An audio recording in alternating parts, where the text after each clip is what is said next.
les bendiga. Gracias por estar nuevamente con nosotros. Gracias, hermana Vilma, por la oportunidad. Sé que realmente estos temas han sido de bendición para nosotros. Hoy estaremos hablando del principio del número 10. Nuestra hermana Vilma va a comenzar. Amén. Gloria a Dios. Es un privilegio estar nuevamente con ustedes, con mi hermana Karina, nuestro hermano Kevin, que nos ayuda con lo que es la grabación para este tema. Gracias a nuestro pastor, hermana Mireya, por esta oportunidad que nos dan. Y a ustedes nuevamente por el tiempo que se toman, ¿verdad?, para escuchar estos temas que son bastante interesantes y que podemos aprender bastante de ellos. Creer lo mejor de la gente casi siempre saca a relucir lo mejor de la gente. Pero algo bien importante que debemos nosotros entender, que no es solamente pensar, ¿verdad?, oh, qué talento el que tiene esta persona, o qué carismática es, o qué amable es, o qué bondadosa es. No basta solamente con que yo lo piense o con que yo lo vea así. Es más bonito cuando voy y se lo digo a ella. Por ejemplo, ella es una persona bien amable, bien cariñosa, buena amiga, y yo se lo he dicho muchas veces a ella. Entonces, eso es algo que nos inspira y nos anima a seguir siendo, no igual, pero a mejorar, ¿verdad? A ser mejores cada día. Entonces, eso es algo bien importante que yo en mi vida he tratado de ponerlo en práctica, de no solamente pensar lo bonito o lo mejor de las personas, sino dejarle saber a la persona lo valiosa que es como persona, las virtudes que hay en ella. Entonces, vamos a hablar hoy de una maestra. Dice que en el 96 hubo una maestra que hizo la diferencia en la vida de aproximadamente unos 20 estudiantes. Estos estudiantes no eran los mejores estudiantes en ese entonces, no eran los muchachos más apasionados por el estudio. Dice que eran los peores de esa escuela en calificaciones, en comportamiento, eran bastante groseros y, como les digo, en las calificaciones muy mal. Entonces, cuando llegó esta maestra a esta escuela y empezó a ver pues el récord, digamos, ¿verdad?, de esta clase a la que ella pues iba a empezar a enseñar, pues se quedó un poquito sorprendida.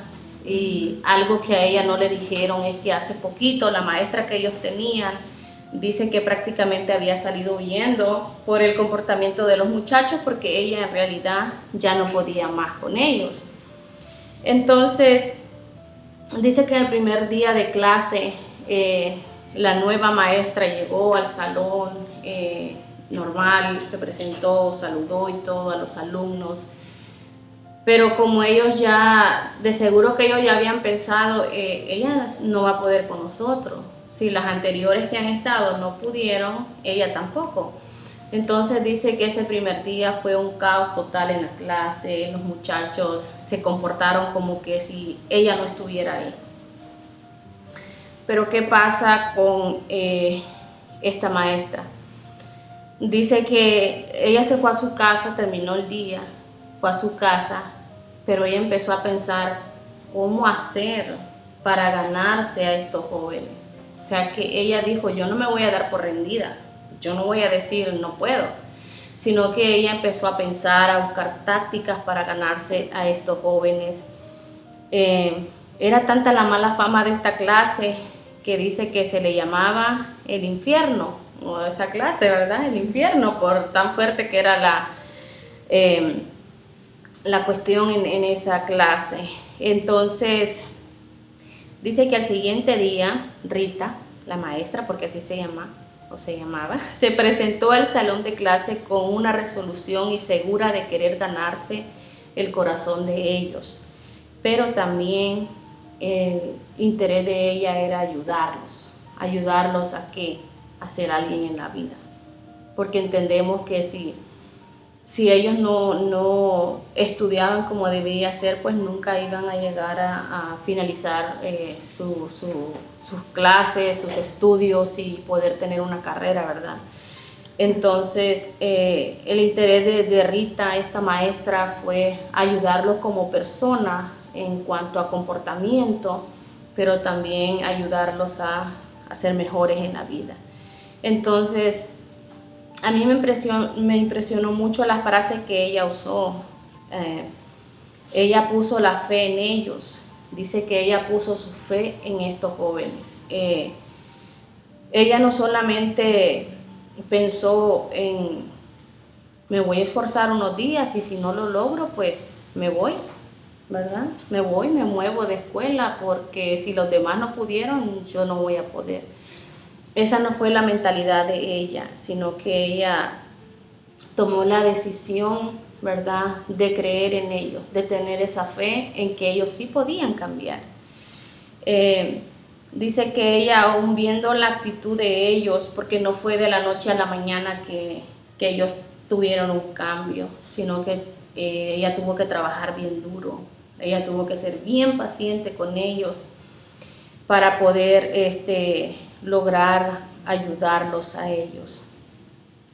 Entonces, a veces nosotros no podemos desechar a las personas y tomarlos como un caso perdido, porque a veces esas personas que vemos que son las que están más mal, ¿verdad? Podemos decir así, son las personas que quizás tienen un gran potencial de aquellas personas que nosotros podemos pensar, o esta sí o no. Si trabajamos y aprendemos a ser pacientes con las personas, vamos a lograr, ¿verdad?, poder sacar lo mejor de ellos. Y no tan solo eso, sino que nos vamos a dar por satisfechos al ver el resultado de la persona, ¿verdad?, a la que nosotros ayudamos.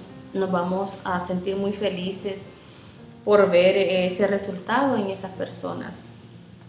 Entonces, esta historia cuenta que Rita llegó hasta el final.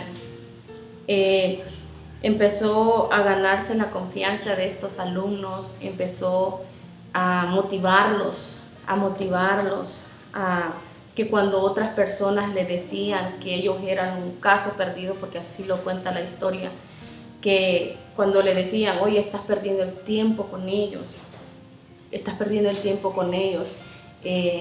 no vemos en ellos mejoría, ha pasado mucho tiempo y ellos en cambio de mejorar van empeorando.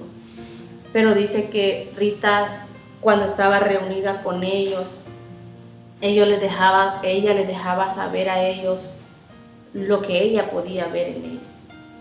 Yo veo en ti que eres una persona muy inteligente, y cuando yo me imagino que hacían esos trabajos en la escuela, ¿verdad?, bastante pesados, porque ellos no estaban acostumbrados a trabajar de la forma en que ahora esta nueva maestra les estaba poniendo, porque ella quería sacar lo mejor de ellos.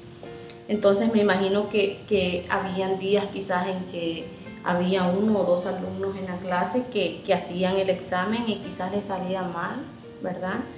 Pero yo me puedo imaginar a esta maestra animándolo, diciéndole, no te desanimes, o sea, tú puedes hacerlo, tú eres inteligente, yo sé que lo vas a lograr. Entonces, eso animaba a los alumnos a pedir otra oportunidad, y cuando tenían esa otra oportunidad, ahí sí que se ponían más a las pilas, como dicen, y hacerlo con todos esos exámenes. Entonces, hay un joven en esta historia que se llama Raúl, que dice que le debía una cantidad de dinero a un pandillero. Entonces la maestra le preguntó cuál era el problema, qué era lo que pasaba. Entonces Raúl pues le tuvo la confianza a su maestra y le dijo, yo le debo $100 y pues ya él los quiere, pero yo no los tengo, entonces ese es mi problema. Entonces la maestra le dijo, te los voy a prestar y no me los puedes pagar hasta que no te gradúes. O sea, tú me lo vas a pagar en el día de tu graduación. Ese es el compromiso, ese es el trato. Yo te lo presto, pero tú te vas a esforzar porque no me lo vas a pagar, no te lo voy a aceptar hasta el día de tu graduación. Entonces, días antes la maestra les había puesto a ellos que escribieran una nota y que contaran de alguien que había hecho algo especial por ellos.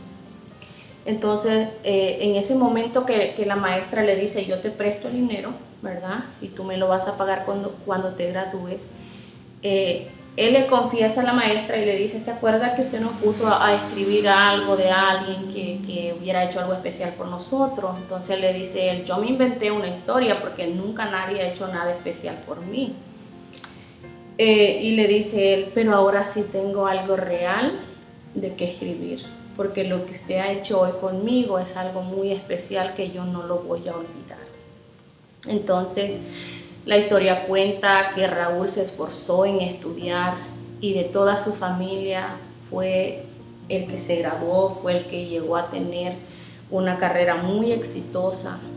Y igualmente todos los de esa clase fue un éxito total, pero todo tuvo que ver con el amor y la fe que esta maestra puso en estos alumnos, con esa pasión con que ella se atrevió, ¿verdad?, a empujar a estos alumnos. No era a una sola persona, sino que eran 20 muchachos y eran jóvenes, ¿verdad?, que se puede decir que a veces los jóvenes no tienen bien fijas sus metas todavía y a veces la mente anda como divagando todavía, ¿verdad?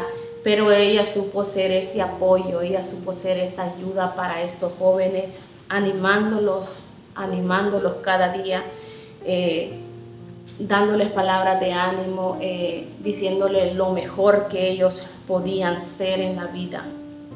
Entonces, para terminar, vamos a leer en Josué 1. Lo vamos a leer del 1 al 6. Aconteció después de la muerte de Moisés, siervo de Jehová, que Jehová habló a Josué, hijo de Nun, siervo de Moisés, diciendo: Mi siervo Moisés ha muerto, ahora pues levántate y pasa este Jordán, tú y todo este pueblo, a la tierra que yo les doy a los hijos de Israel. Yo os he entregado, como lo había dicho a Moisés, todo lugar que pisare la planta de vuestros pies, desde el desierto y el Líbano hasta el gran río Éufrates.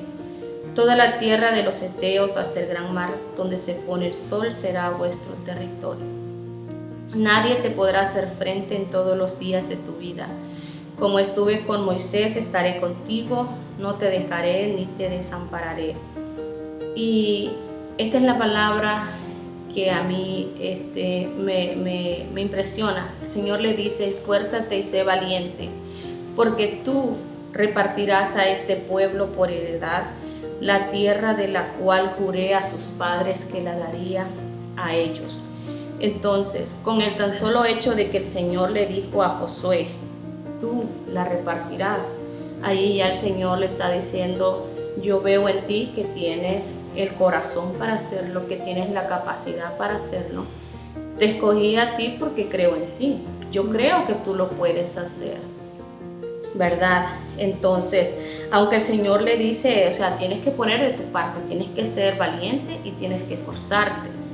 Pero, ¿quién no se va a esforzar cuando viene el Señor y te dice: yo estoy contigo y yo veo esto y esto en ti, ¿verdad? El Señor está viendo algo más allá que quizás en ese momento Josué no lo estaba viendo, porque a veces nosotros nos sentimos como que creo que no voy a poder, como que creo que no soy la indicada. Bueno, a mí me ha pasado. Creo que no voy a poder, yo no sé hablar, o por ahí, por allá. Pero el Señor es bueno, y cuando el Señor ve en nosotros que estamos titubeando, como dicen, el Señor viene y nos dice todo ese potencial que Él ve en nosotros, ¿verdad? Y si esta maestra, siendo pues mujer humana, ¿verdad?, tuvo ese éxito tan grande con estos estudiantes, y los llevó a la cima del éxito, cuanto más nosotros, ¿verdad? Teniendo a nuestro Dios, que es nuestro ayudador y que Él siempre nos va a ayudar también a ser más exitosos. Que el Señor me lo bendiga y hermana Karina con nosotros. Amén. Gracias, hermana Vilma. Realmente este es un tema muy bonito. Y yo quiero empezar con una pregunta. ¿Creemos realmente en lo mejor de los demás? Una pregunta creo que todos debemos meditar en ella y contestarla. Porque muchas veces no llegamos a conocer el potencial de otros porque simplemente no le damos la oportunidad de demostrarles lo que pueden hacer. ¿Por qué? Porque no creemos en ellos. Nos dejamos llevar a veces por las apariencias o por lo que otras personas ya nos han dicho. Y en ese momento ya estamos fallando. Porque la verdad, todos necesitamos de alguien. No hay nadie que pueda decir que en un momento de su vida no necesitó de alguien. Todos, creo que desde que éramos niños, necesitamos de alguien. Así es. Entonces, yo también tengo una pequeña historia. Este es un muchacho, un jugador de baloncesto. Un muy buen jugador porque pues desde niño siempre le apasionó ese juego. Pero a medida iba creciendo, él siguió siendo un buen jugador, pero su autoestima era muy baja a medida que él iba creciendo. Entonces, él estaba en un equipo. En ese equipo estaban, se podría decir, los mejores del baloncesto. Por eso mismo él se sentía como que menos que los demás porque miraba que los demás pues eran buenos jugadores. Pero hubo un día un cambio inesperado. El entrenador empezó a enfocarse en él al ver realmente que él tenía un potencial bien grande, pero que tenía una debilidad, podemos decir, y era su autoestima. Él no tenía confianza en él no creía en él. Entonces, este entrenador empieza a querer hacer la diferencia en la vida de este muchacho.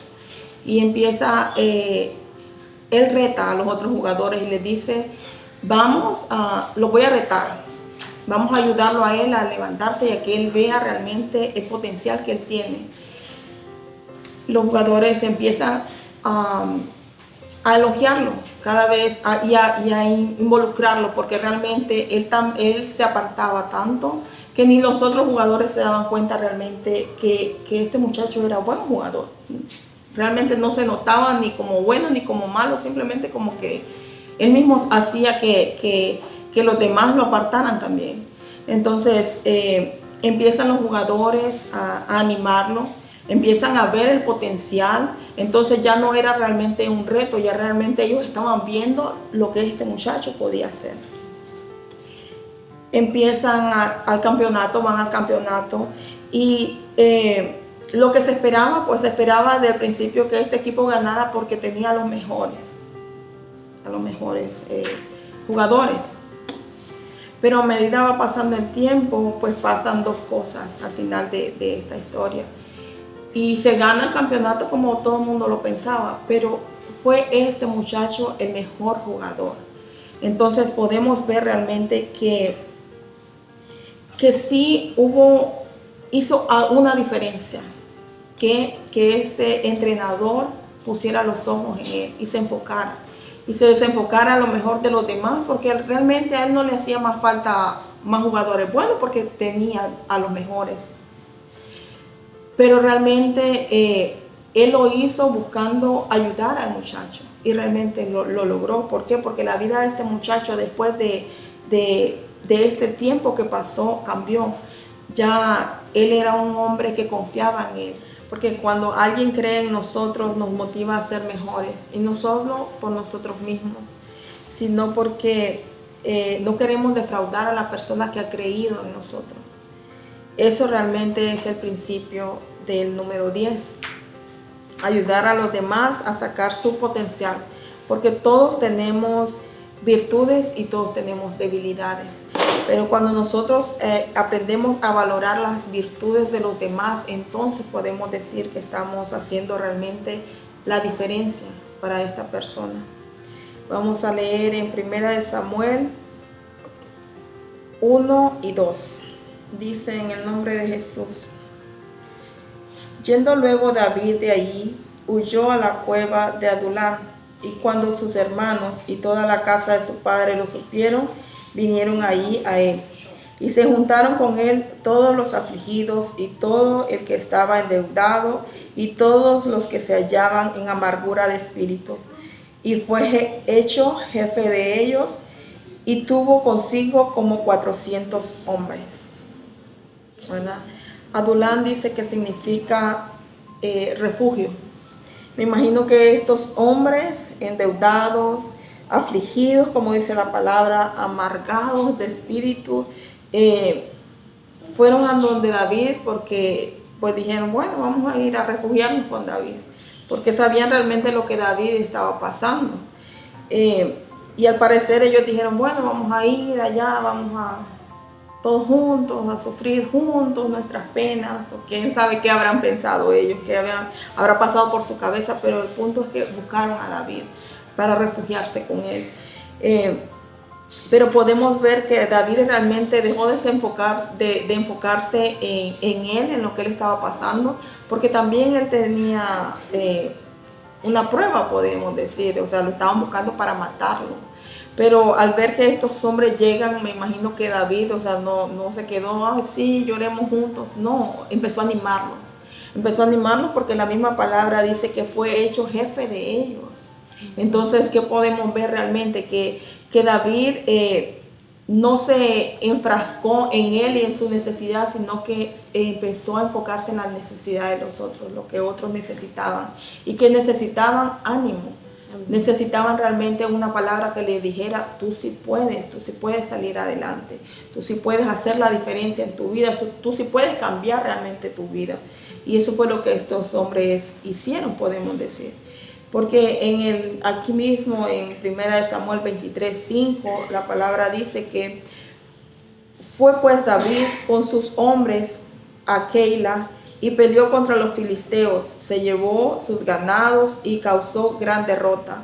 Y libró David a los de Keila. Estos hombres que buscaron a David para esconderse con él, en este momento ya era el ejército de David. Podemos decir los valientes de David. Hasta eso llegaron a ser cuando realmente alguien les empezó a decir realmente lo importante que eran, lo que podían hacer y les dejó ver el potencial tan grande que tenían en sus vidas, ¿verdad? Y no lo hubieran hecho solos. Siempre tiene que haber alguien ahí que crea en nosotros. Alguien que no se enfoque en las debilidades, sino que realmente haga relucir las virtudes de los demás, porque eso es lo más importante. Cuando David los animó a ellos y los ayudó a levantarse, en ese momento también se levantó él, porque sabemos que él también estaba afligido igual que ellos. También estaba débil o estaba pasando tristeza. Pero cuando ayudó a los demás, también eso lo ayudó a él a motivarse al mismo tiempo que ellos, ¿verdad? Y como hemos hablado en otras ocasiones, cuando ponemos el bienestar de los demás por encima del de nosotros, es cuando realmente impactamos en la vida de los demás. Tenemos un impacto positivo en la vida de los demás. Y realmente eso es lo que tenemos que buscar siempre. A pesar de que pasemos nosotros necesidad, a pesar que nosotros estemos en la prueba, si alguien se nos acerca también, en vez de juntarnos y sí, lloremos juntos, no, animarnos. Eso es lo más importante. Estar ahí para los demás, para que cada quien pueda ver realmente que lo que puede lograr. Porque la peor lucha realmente es la que no se hace. Amén. Bueno, hasta aquí con ustedes. Espero que este tema sea de bendición, así como lo ha sido para nosotros. Muchas gracias, como siempre, hermana Vilma. Gracias. Y hasta aquí mi participación. Amén. Gloria a Dios. Que el Señor le bendiga y nos vemos en la próxima. Bendiciones.